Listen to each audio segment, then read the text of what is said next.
All right, welcome back everyone. Dr. Ben, not a real doctor here, and today I'm going to be showing you some things you need to be able to do before you start running. So the focus of today's video is going to be hip stability exercises.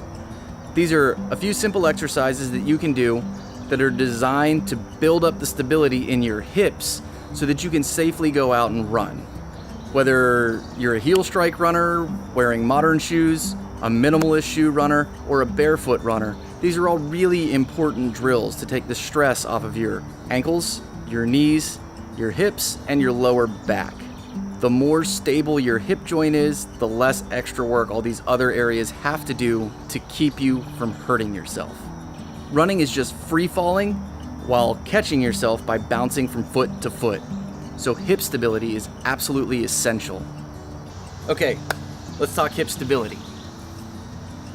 First up, we're just going to practice going from one foot to the other. So your center of gravity is going to run pretty much down the center of your body, all right? And when you go to one foot, you want to avoid leaning to maintain your balance. You just want to shift your whole center of gravity over your foot, okay?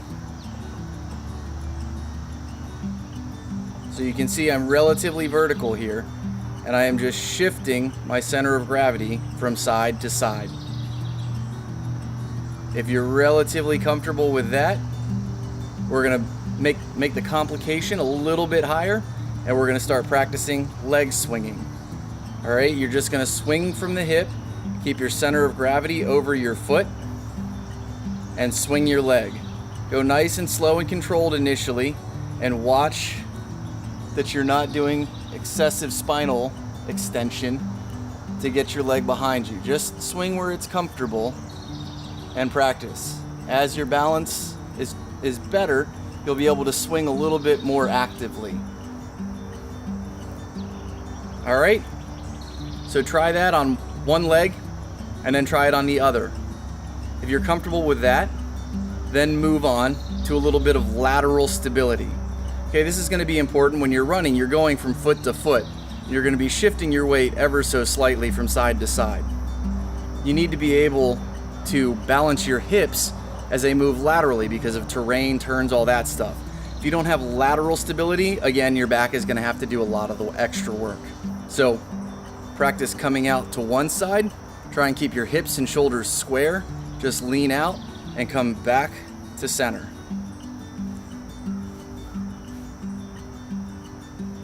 Okay?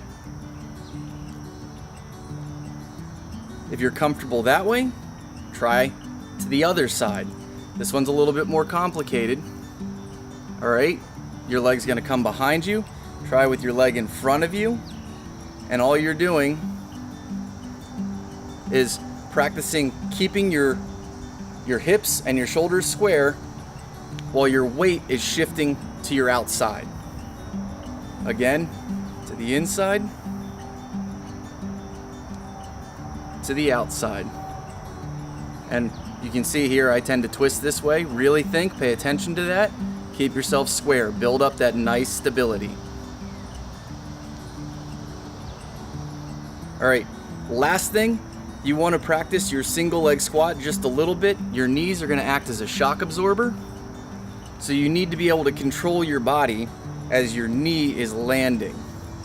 So we're not going to have to do a full pistol squat here. Just come to one leg, practice squatting a little bit, maintain everything square, and come back up.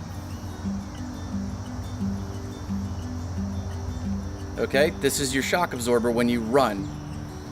Especially if you're running in minimal shoes or barefoot shoes, you absolutely need to be able to do this comfortably.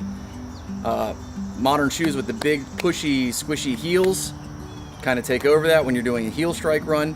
If you try and do a heel strike run, running on pavement barefoot, you're not going to get more than like a couple steps because the shock is going to be too much.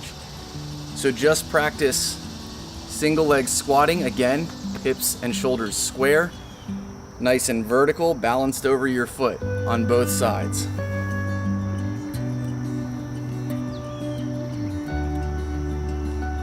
Okay, just a real tiny squat.